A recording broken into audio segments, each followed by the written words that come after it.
class, in our previous video, we have started with the topic shoot system and you have completed the topic stem.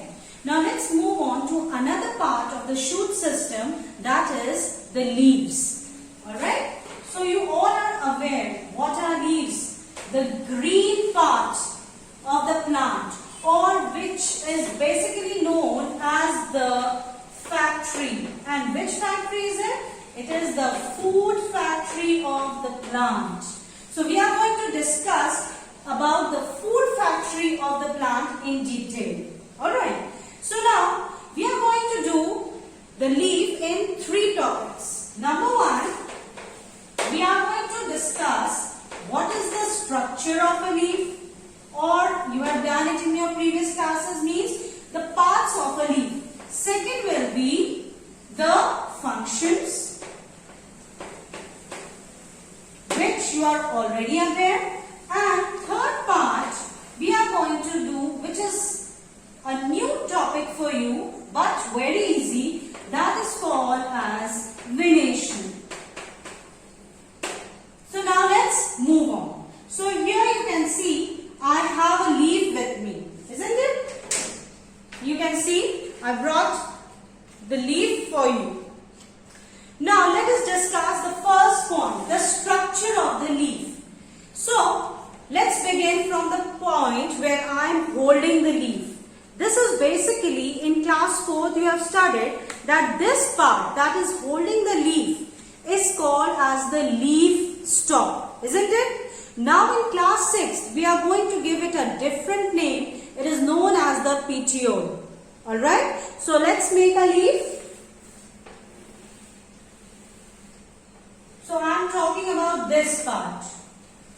Till class 4 you have studied that this part is called as the stalk, the leaf stalk, right? So now I will call this stalk as petiole. Alright, now let's move on, let's move up. Now what do you see, this flat color green part? This flat part is known as lamina. Alright, then you can see that the leaf, it is divided into 2 equal parts. There is one center line going on, a line in the middle. We call it as the midrib. And it has side veins also. You can see the side veins. So I will call them as the side veins.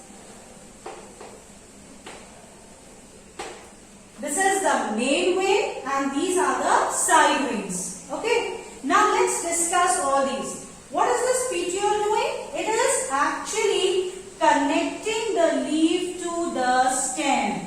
Right? So this point you have already done in class, in your previous class, that this part of the stem is called as node. Right? So from the node, this petiole is arising. Now, what is this midrib doing? Actually, it is behaving like a pipeline. It is taking the water and minerals from the stem to the leaf. And what are these side veins doing?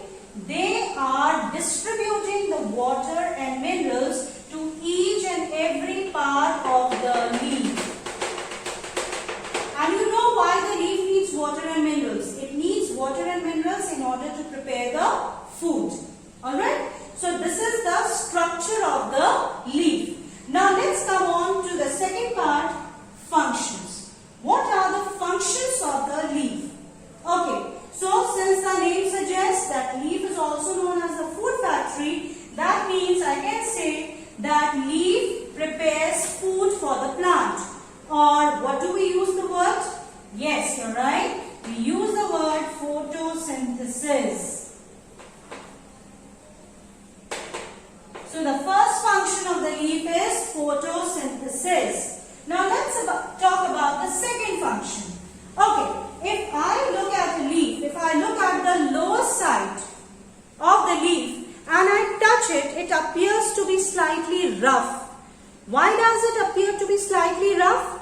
Because it has tiny holes in it. And what are these holes called? Stomata. Yes. And what does the stomata do? The stomata helps in the exchange of gases, oxygen and carbon dioxide. So I can say that it is the leaf that helps the plant to breathe. It helps in breathing. And the third function of the leaf, which I have already covered with you in the topic water. We have discussed that trees bring rainfall, and we have discussed in detail that how trees are responsible for bringing rainfall. Isn't it? It is the plants, or I can say it is the leaf of the plant that is releasing a lot amount of water vapors into the atmosphere, which ultimately results in the formation of clouds. And what is that process called when the leaf is losing the excess amount of water in the form of water vapor? You're right. It is called as transpiration.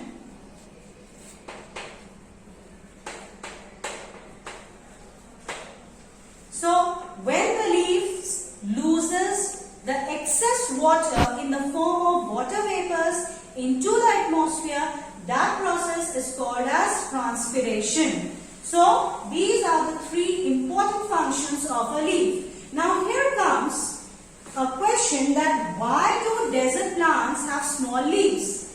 In your previous classes, you have studied that desert plants have small leaves to prevent water loss. Now, I hope you can understand it better that desert plants have small leaves in order to reduce the rate of transpiration. Isn't it? Okay, now let's move on to the third and a new point, that is venation. Okay, so now let's begin with this topic.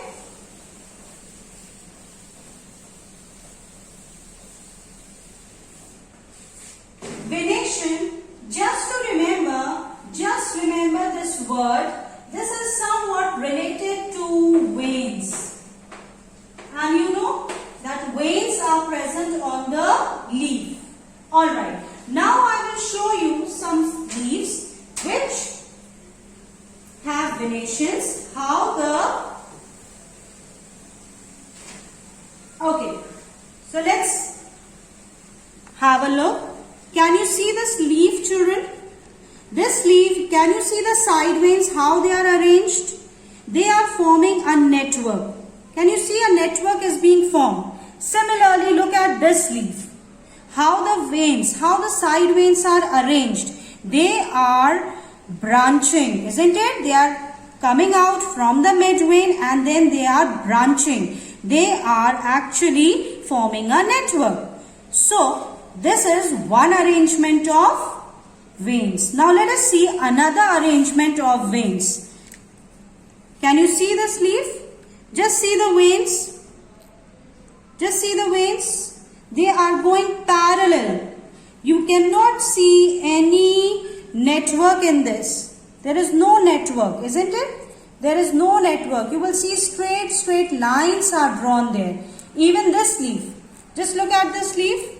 You can see that the veins are running parallel to one another. So please do have a look at these leaves. Okay, so what do we conclude? What do we conclude? We have seen that there are leaves in which the veins are arranged either in the form of a net, they are forming a network, or you have seen the leaves like grass and all where the veins are arranged parallel to one another. Yes, these are the two arrangements. So the arrangement of veins on the lamina of the leaf is called as venation. Okay, since you have seen the leaves, you can easily tell how many venations are there. Yes, there are two types of venations. One where a network is formed and the second one where the veins are arranged parallel to one another. So where the network is formed, we call it as reticulate venation. Alright?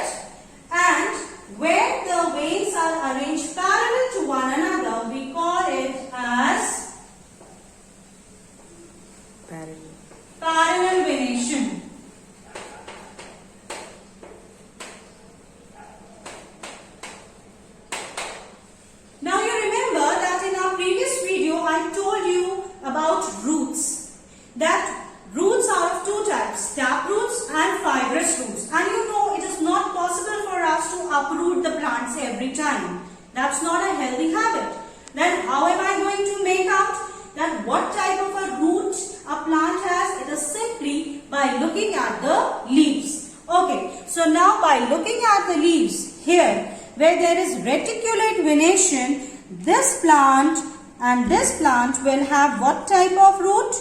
It will have tap root. Okay. Now here the grass and the palm leaves and all, where we have parallel venation, it will have what type of root system? It will have fibrous roots. So I hope children you have understood. Thank you.